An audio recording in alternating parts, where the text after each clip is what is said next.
देखिए, आज मैं आपको कराता हूँ क्वाड्रेटिक इक्वेशन। ये सीबीएसई क्लास 10th का चैप्टर नंबर 4 है और बोर्ड के पॉइंट ऑफ व्यू से बहुत ज़्यादा इम्पोर्टेंट है। तो इसको हम स्टार्ट करते हैं। उम्मीद है आपको समझ में आएगा। अगर नहीं आए तो आप मुझे बताइएगा, मैं फिर कोशिश करूँगा जो मेरी कमियाँ होंगी उसको पूरा करने की। देखिए, क्वाड्रेटिक इक्वेशन क्या होती है बेटा, उसकी स्टैंडर्ड फॉर्म होती है ax² + bx + c = 0। इसमें x जो होता है बेटा वो वेरिएबल होता है। वेरिएबल क्या होता है, जिसकी वैल्यू फ्लक्चुएट कर सकती है ना। तो यहाँ पर x² एक वेरिएबल है और abc constant, abc are constant, ये बेटा कांस्टेंट, ठीक है ना। कांस्टेंट दैट मीन्स जिसकी वैल्यू फिक्स होती है उसे हम लोग कांस्टेंट कहते हैं। एक एग्जांपल बताता हूँ इसका। एग्जांपल है बेटा, जैसे 3x² + 2x - 5 = 0। यहाँ पर 3, 2 and 5 ये कांस्टेंट है बेटा और x जो है वो वेरिएबल है, यानी x की कोई वैल्यू हो सकती है, ठीक है ना। तो कोई भी ऐसी इक्वेशन जिसके अंदर वेरिएबल की हाईएस्ट पावर 2 होती है उसे हम कहते हैं बेटा क्वाड्रेटिक इक्वेशन। क्वाड्रेटिक इक्वेशन जिसकी हाईएस्ट पावर 2 होती है उसे कहते हैं क्वाड्रेटिक इक्वेशन। जैसे ये देखिए, आप लोगों ने छोटी क्लासेस में 9th में भी ये पढ़ा होगा क्वाड्रेटिक पॉलिनोमियल के बारे में। इसकी हाईएस्ट पावर 2 है बेटा, तो ये क्वाड्रेटिक पॉलिनोमियल है, ठीक है ना। और इसकी जो हाईएस्ट पावर होती है, किसी भी इक्वेशन की जो हाईएस्ट पावर होती है उसे हम उसकी डिग्री कहते हैं, तो क्वाड्रेटिक इक्वेशन की हाईएस्ट पावर जो है वो 2 है, ठीक है ना। याद रखना हमेशा, क्वाड्रेटिक इक्वेशन की जो हाईएस्ट पावर होती है उसे 2 कहते हैं। इसका मतलब ये है कि क्वाड्रेटिक इक्वेशन की जो डिग्री होती है वो 2 होती है, ठीक। और किसी भी इक्वेशन की जो हाईएस्ट पावर होती है उस इक्वेशन को सॉल्व करने पर उतनी ही वैल्यूज ऑफ x पॉसिबल होती है। अगर ये x में है तो x पॉसिबल होती है। इसकी हाईएस्ट पावर 2 है तो इसकी हाईएस्ट पावर 2 है। इसका मतलब इस इक्वेशन को सॉल्व करने के पर x की 2 वैल्यूज मिलेगी, उन वैल्यूज को हम रूट्स कहते हैं या जीरोस कहते हैं, ठीक है ना। उनको रूट्स और जीरोस कहते हैं। किसी भी क्वाड्रेटिक इक्वेशन को सॉल्व करने पर x की जो 2 वैल्यूज आती हैं उन दोनों वैल्यूज को या तो हम रूट्स कहते हैं या जीरोस कहते हैं। दोनों का मतलब एक ही होता है। हमने ये मान लिया कि इस इक्वेशन की जो 2 वैल्यूज हैं, यानी जो 2 रूट्स हैं, वो एक अल्फा है और एक बेटा बीटा है। ये हमने लेट कर, ठीक। अब हम ये बताइए, ये इक्वेशन जैसे है, मान लो ये इक्वेशन है या ये इक्वेशन है, इसको बिना सॉल्व किए हम ये कैसे बताएं कि सॉल्व करने पर जो x की 2 वैल्यूज आएगी, वो पॉसिबल है या नहीं है, वो आपस में इक्वल होंगी या अनइक्वल होंगी, ठीक है ना। वो आपस में इक्वल होंगी या अनइक्वल होंगी। तो without solving any quadratic equation हम उसको ये बता सकते हैं कि ये इक्वेशन सॉल्व हो सकती है या नहीं हो सकती। और सॉल्व करने पर इसको जो x की 2 वैल्यूज आएंगी, इसको या इसको, जो भी 2 वैल्यूज आएंगी वो दोनों वैल्यू इक्वल होंगी या अनइक्वल होंगी, यानी इक्वल होंगी या इक्वल नहीं होंगी, है ना। तो उसके लिए हम लोग क्या निकालते हैं, ये हेडिंग है nature of roots of quadratic equation. यानी किसी भी क्वाड्रेटिक इक्वेशन को सॉल्व करने पर जो 2 वैल्यूज ऑफ x आती हैं उनका क्या होगा, वो आपस में इक्वल होगी या नहीं होगी। तो देखिए, आप क्या करोगे, उसके लिए आप पहले निकालते हो डिस्क्रिमिनेंट। तो ये जो इक्वेशन होती है बेटा, स्टैंडर्ड फॉर्म ये है स्टैंडर्ड फॉर्म। इसके अंदर पहले हम निकालते हैं discriminant. Capital D = v² - 4ac ये फॉर्मूला होता है जो आपको याद रखना पड़ेगा। और ये चीज बहुत इंपॉर्टेंट है बेटा, बोर्ड में इसके ऊपर कम से कम एक क्वेश्चन जरूर आता है, ठीक ना। आप इसे ध्यान रखना, इसको ढंग से करना, ये इम्पोर्टेंट है। ठीक।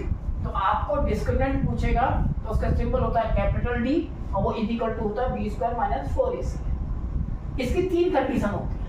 अगर केवल डिस्क्रिमिनेंट पूछे तो इतना निकाल के आप छोड़ दोगे। अभी मैं क्वेश्चन कराऊंगा इसके ऊपर आपको, तो मैं आपको बता पाऊंगा कि है ना कैसे निकालते। देयर आर 3 पॉसिबिलिटीज, है ना। तो 3 पॉसिबिलिटीज क्या होती हैं। एक होता है अगर if D is equal to, D मतलब बी स्क्वायर और 4ac, उसकी 3 वैल्यू आ सकती हैं।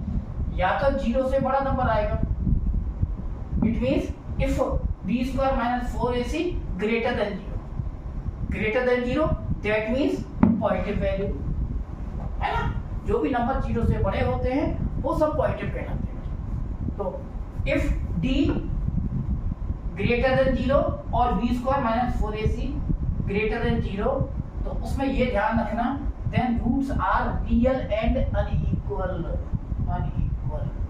यानी इस कंडीशन में अगर किसी भी क्वाड्रेटिक इक्वेशन को हम सॉल्व करेंगे, इस कंडीशन में किसी भी क्वाड्रेटिक इक्वेशन को सॉल्व करेंगे तो उस क्वाड्रेटिक इक्वेशन से 2 वैल्यूज आएंगी x की, जिनको हम लोग रूट्स कहते हैं। अब वो दोनों वैल्यू आपस में अनइक्वल होंगी, यानी इक्वल नहीं होंगी, इक्वल नहीं होंगी, ये ध्यान रखना इस केस में। तो एक तरीके का ये सिंबल है कि क्वाड्रेटिक इक्वेशन को विदाउट सॉल्विंग हम ये बता सकते हैं कि वो जो वैल्यूज ऑफ x आएंगी वो आपस में इक्वल होंगी या नहीं होंगी, ठीक। तो इस केस में तो कम से कम इक्वल नहीं होंगे, इसको हम कहेंगे अनइक्वल है।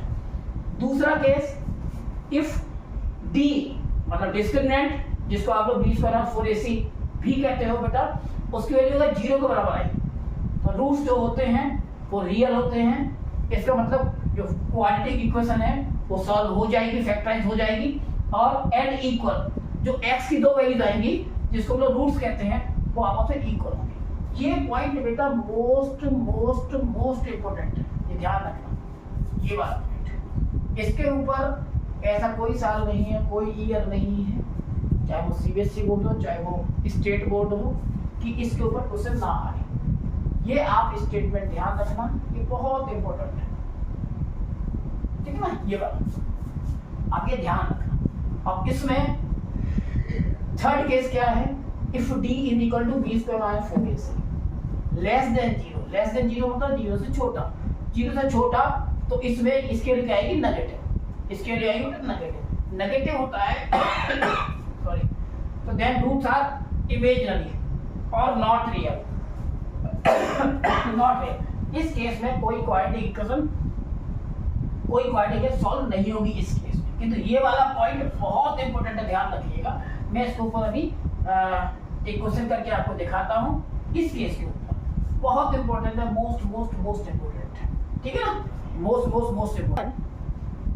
देखिए अभी मैंने आपको बताया था कि नेचर ऑफ द रूट्स है ना, उसके अंदर मैंने एक इम्पोर्टेंट बताया था जिसके अंदर मैंने कहा तो इम्पोर्टेंट है बोर्ड के पॉइंट ऑफ व्यू से। देखिए उसी के ऊपर ये एक क्वेश्चन करा रहा हूँ और ये 4 क्वेश्चंस आप हर टाइम, ठीक है ना। आपको जो भी क्वेरी हो आप ये कमेंट के थ्रू बताना, मैं कोशिश करूँगा वो भी आपको बताना, ठीक है ना। इसमें आप करोगे बेटा, ये क्वेश्चन क्या है, बोर्ड में आते हैं for what value of k for which the quadratic equation this one has equal roots, यानी आपको इसको सॉल्व करके k की वैल्यू फाइंड करनी है जिसके लिए इसके रूट्स क्या हो, इक्वल हो। बोर्ड पे बहुत आता है, ठीक है ना। जिसका सॉल्यूशन है, सबसे पहले since quadratic equation is already given, that is 2x square minus kx plus k is equal to 2 और 3 मार्क्स का आता है ना, और बहुत ज़्यादा टफ नहीं है। 2x square minus kx plus k is equal to 0। सबसे पहले इस इक्वेशन की जो इक्वेशन आपको दे रखी है इज इक्वल टू के उधर 0 होना चाहिए जो इस इक्वेशन के अंदर है। तो आप क्या करोगे, इस इक्वेशन की पहले आप कंपेयर करोगे क्वाड्रेटिक इक्वेशन से। वो क्या थी बेटा, इट कंपेयर विद, जो स्टैंडर्ड फॉर्म थी, it compare with ax square plus bx plus c is equal to c। मैंने आपको बताया था ये क्वाड्रेटिक इक्वेशन की स्टैंडर्ड फॉर्म होती है। चलिए एक्स स्क्वायर का मल्टीपल क्या है a बेटा, यहाँ एक्स स्क्वायर का मल्टीपल क्या है बेटा 2, तो a इज इक्वल टू कितना हो जाएगा 2। ये कंपेयर कर रहे हैं, x के साथ क्या है बेटा b प्लस b, भैया x के साथ है बेटा माइनस k, तो b हो जाएगा माइनस के। ये ध्यान रखना, यहाँ माइनस है तो ये माइनस है, इसमें इंक्लूड करना पड़ेगा। और थर्ड वन इज बेटा c is equal to k, ठीक है ना। ये a आ गया, b आ गया, c आ गया। ऑलरेडी गिवन क्या है आपको, ऑलरेडी गिवन है इक्वल रूट्स, तो आपको since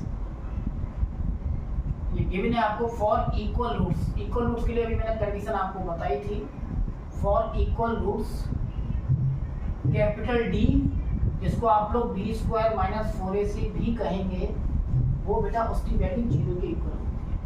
mostly question equal roots के लिए ही आता है, आप ये ध्यान रखना, है ना। तो आप यहाँ b की वैल्यू पुट करोगे, b की वैल्यू ये रहेगी बेटा माइनस k का square minus 4ac is equal to 0। आप सॉल्व कीजिएगा, माइनस के का स्क्वायर आप लोग जानते हैं के स्क्वायर माइनस 4 टू जा 8 इज इक्वल टू, है ना। इसको सॉल्व करेंगे तो आपको मालूम है इसमें से क्या कॉमन आएगा बेटा के कॉमन कर लो, अंदर आएगा के माइनस 8। ये फैक्टर्स हो चुके हैं बेटा, एक बार ये इक्वल टू 0 कर दो, एक बार ये इसमें करोगे बेटा if k minus 8 is equal to 0, k minus 8 is equal to 0 आप करोगे तो k इज इक्वल टू कितना आ जाएगा,